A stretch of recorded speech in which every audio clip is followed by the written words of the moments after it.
Welcome back. Thanks for staying on tonight. Here on In Focus, several observers have called Finance Minister Enoch Godongwana's medium-term budget speech realistic and credible. It comes against, of course, the backdrop of faltering growth around the world. Government defines the medium-term budget policy statement as its policy goals and priorities and fiscal framework over the next 3 years. Joining us now for his reaction is Northwest University economist, Professor Raymond Parsons. Prof, good evening. Good to have you, and thank you very much for your time. Did the minister strike a good balance in terms of what needs to be prioritized in our expenditure, but also the big challenge of dealing with the debt so that the debt goes in the other direction? I believe it has grown 7-fold since around, 2012 or even earlier than that.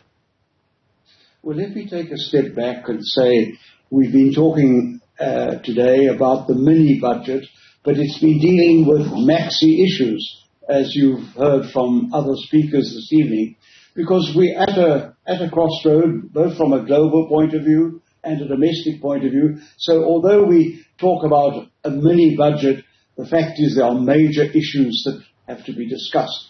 I think if we look at the big picture, given what's been happening globally and also domestically, the task of our Minister of Finance today in his mini-budget was to show that we have got economic resilience, that we've got fiscal credibility, and that we want to boost business confidence. And I think what's important in the fiscal metrics that we saw today is that it's clear that our public finances are on a much sounder basis than they were, say, 2 or 3 years ago, when you may recall that a previous Minister of Finance complained about the jaws of the hippo, which he was not able to close on the budget dynamics of the time. Well, we've obviously made a lot of progress since then. And that progress was confirmed today, because it's clear from both on the government spending side and on the tax revenue side that we are in better control of our public finances than we were in the past few years. So I think that if we look at the fiscal metrics, which sounds rather technical, but it really means how are you balancing the books of government, we are in a better place than we were a few years ago. And at a time when we're all wringing our hands about the bad global news, the bad domestic economic news, this is a bright spot today, that here is an area of our policy which we are getting under control and which holds out the promise of something much better for the future. Yeah. Question though, Prof, is are we getting it under control because there is something that we are doing, or are we getting it under control because of the accidental windfall that we got from the resources sector? Now today the minister telling us the financial sector as well as the manufacturing sector also seem to have given us some excess cash. Well, it's a combination of both. Firstly, quite clearly, there have been windfall gains thanks to the commodity prices, of course, better tax collection and the better tax revenues. So, obviously, that is a positive.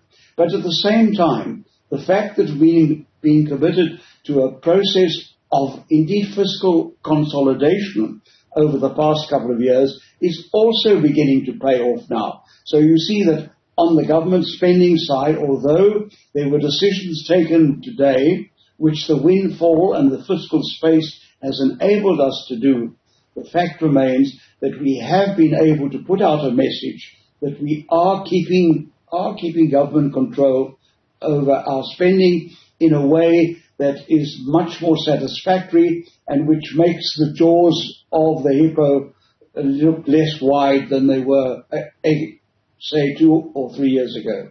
Yeah.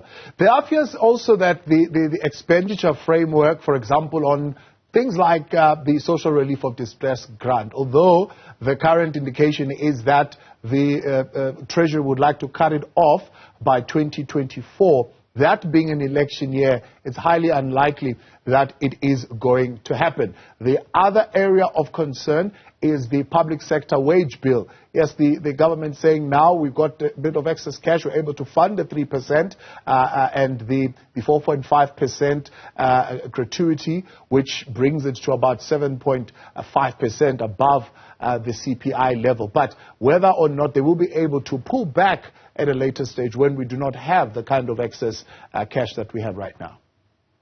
Well, look, there are 2 or 3 areas of concern, and even in his speech today, I think the Minister of Finance did imply that firstly, he has certain growth forecasts on which his projections are based. I think they may be a little bit too optimistic, and in fact, if you look at the Treasury document, they admit that the downside risks for our growth outlook may be much higher than we think. So I'm not too optimistic on that side, but we have to invest in that growth. And some of the decisions in the budget are aimed at doing that. Secondly, yes, you rightly point to the uncertainty around the outcome of the planned wage bill negotiations. Obviously, the budget is predicated on certain conservative, of course, numbers. We don't know what the outcome will be. That could still be, of course, an uncertainty that could upset some of the very positive projections that we've seen in the fiscal metrics. But finally, and perhaps most importantly, a thread that runs through all the commitments today is we must deliver on them. We must be able to show in the next 6 months to the year that we will implement what we've said, that there will be tangible changes that the population can see, whether it's on infrastructure, helping the local government, trying to turn Eskom around, keeping the lights on. If you can't keep the lights on, forget about anything else.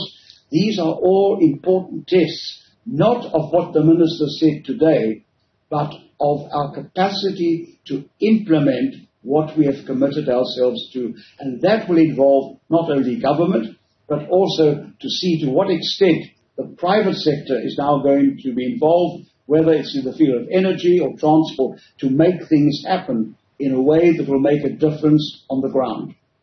Debt servicing costs, others are saying currently we are spending more on debt servicing costs than we are spending on education in terms of budget allocation. If we stick to, I suppose, what is being projected here, are we going to see an improvement? Well, of course, that is a risk. That is a risk which the Minister has acknowledged at a time when, of course, world interest rates and South African interest rates are rising. So that is obviously a risk which he has embedded in his projections. We must accept that that is why we must keep the deficit under control. We have to, in fact, ensure that whatever strategies we follow, either today or in the main budget, which comes in February, when we will see the total picture, that we will break out of a low growth trap without falling into a debt trap. And I think that was the message that we got, the reassuring message that we got from the mini budget today, that as far as the Minister of Finance is concerned, that is his intention. But you cannot put this all on the shoulders of the National Treasury. It is a team effort, not only by the Cabinet, but also by the private sector, to ensure that whatever good intentions and announcements were made today are translated into real outcomes. That's the big challenge that we must take away from the positive things that were in fact announced today. As far as that big challenge, if the global outlook is an economy that is going to slow down, if the global outlook is inflation that is going to increase, if the global outlook is financial markets that are going to become more and more volatile, what is South Africa needing to do here in order for us to ensure that it doesn't affect our fiscal position? Of course, we must keep an eye on what's happening globally because, as the Minister said today, we're a small open economy. We either have to adjust or we have to adapt to those factors over which we have no control abroad. But I am saying to you today that what the mini-budget must tell us is Don't worry about the things over which you have no control. What the mini-budget is saying to us today, there are issues over which we do have control. Our infrastructure, our ability to control our deficit, building confidence among investors.